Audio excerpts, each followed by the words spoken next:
Assalamualaikum, welcome to Afra's Food Channel.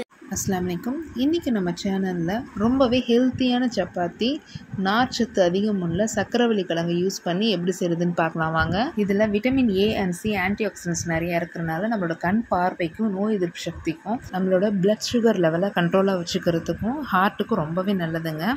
ஒரு 1/2 kilo சக்கரவள்ளி கிழங்க குக்கரில் போட்டு 1 டம்ளர் தண்ணி ஊற்றி 2 விசில் விட்டு வேக வச்சு எடுத்துகிட்டு வந்துடலாம். தோலை உரிச்சிட்டு நல்லா இந்த மாதிரி நைஸாக மசிச்சு எடுத்து விட்டுடலாங்க. இது கூட ஒரு 1/2 கிலோ கோதுமை மாவை சேர்த்துக்கிறேன். நார்மலாக வீட்டில் அரைச்சி கோதுமை மாவு தாங்க சேர்த்துருக்கேன். நீங்கள் மல்டிகிரெயின் ஆட்டை கூட சேர்த்துக்கலாம், இன்னும் நல்லாயிருக்கும். காரத்துக்கு தேவையான அளவுக்கு 1/2 ஸ்பூன் மிளகாய் தூள் ஆட் பண்ணியிருக்கிறேன்.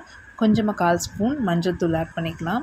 மிளகு சீரகத்தூள் ஒரு 1/2 ஸ்பூன் ஆட் பண்ணிக்கலாங்க. பெருங்காயத்தூள் ஆட் பண்ணிக்கலாம், 2 சிட்டிகை போதும். அதே மாதிரி தேவையான அளவுக்கு உப்பும் ஆட் பண்ணிக்கிறேன். ஓமம் ஒரு 1/2 ஸ்பூன் ஆட் பண்ணிவிட்டு நல்லா கசக்கி விட்டு ஆட் பண்ணிக்கலாங்க. இது கூட கடைசியில் கரம் மசாலா ஒரு 1/2 ஸ்பூன் ஆட் பண்ணியாச்சு.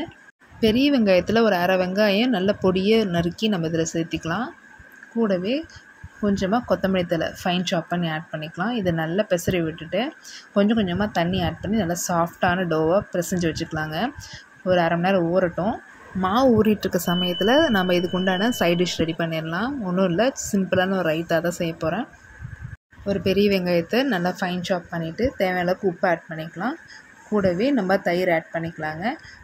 நல்லா மிக்ஸ் பண்ணி விட்டுட்டு ஒரே ஒரு பச்சை மிளகாய் எடுத்து நல்லா பொடியாக நறுக்கி இதில் ஆட் பண்ணிக்கலாம்.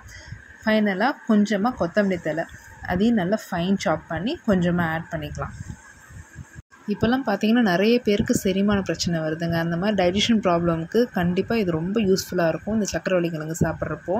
இப்போ நம்ம ஊற வச்சுருக்க மாவை ஒரு குட்டி உருண்டை எடுத்துகிட்டு மாவை மேலே நல்லா தூவி விட்டு நல்லா மெலிசை திரட்டிக்கலாங்க. இந்த சப்பாத்தி பார்த்திங்கன்னா 1 வயசு குழந்தையிலேருந்து பெரியவங்க வரைக்கும், வயசானவங்க வரைக்கும் தாராளமாக சாப்பிட்லாம். அவ்வளோ சாஃப்டாக இருக்கும், ஈஸியாக டைஜஸ்டும் ஆகும்.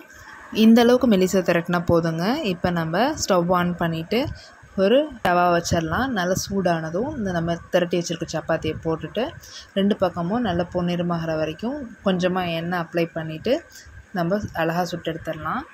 இந்த சப்பாத்திக்கு பார்த்திங்கன்னா மோஸ்ட்டாக சைட் டிஷ்ஷே தேவைப்படாதுங்க. நம்ம வெறுவாயிலே அப்படியே சாப்பிட்லாம், சூப்பராக இருக்கும். இருந்தாலுமே நம்ம ரைத்தாவோட தொட்டு சாப்பிடும்போது நம்ம ஆலு பரோட்டா சாப்பிட்ற ஒரு ஃபீல் கிடைக்குங்க, சூப்பராக இருக்கும். இந்த காம்பினேஷன் நீங்களும் ட்ரை பண்ணி பாருங்கள். இது வீட்டில் நீங்கள் ட்ரை பண்ணி பார்த்துட்டு எப்படி வந்துச்சுன்னு மறக்காமல் எங்களுக்கு சொல்லுங்கள். இந்த வீடியோ உங்களுக்கு பிடிச்சிருந்துச்சுன்னா லைக் பண்ணுங்கள், ஷேர் பண்ணுங்கள், சப்ஸ்கிரைப் பண்ணுங்கள். மறக்காமல் கமெண்ட் பண்ணுங்கள்.